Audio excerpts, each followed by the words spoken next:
आज झिरो अवरचे दोन मोठे विषय आहेत। त्यातला एक विषय आहे ज्याचा प्रश्न आपण पब्लिक केलेला आहे, सार्वजनिक केलेला आहे, तो म्हणजे भाजपमधले वादग्रस्त पक्षप्रवेश। पण त्याचप्रमाणे आजचा एक महत्त्वाचा आणि मोठा विषय झालेला आहे तो म्हणजे मनसेनं मीरा भाईंदर इथं आणि शिवसेनेनं ठाण्यामध्ये म्हणजे त्यांच्या कार्यकर्त्यांनी, शिवसेना उद्धव बाळासाहेब ठाकरे पक्षानं त्यांच्या कार्यकर्त्यांनी मराठी अमराठीच्या मुद्द्यावरून जी काही राडेबाजी केलेली आहे त्याबद्दलचा विषय आपण घेतलेला आहे।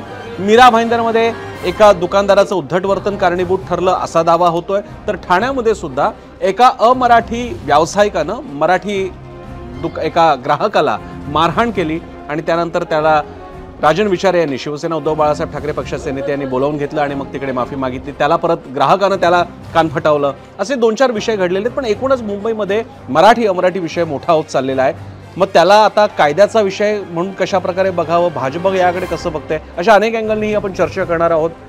त्यासाठी आज संध्याकाळी 7:56 पाहायला विसरू नका झिरो अवर। माझ्यासोबत दोन विषय, चर्चेचं एकच ठिकाण, झिरो अवर।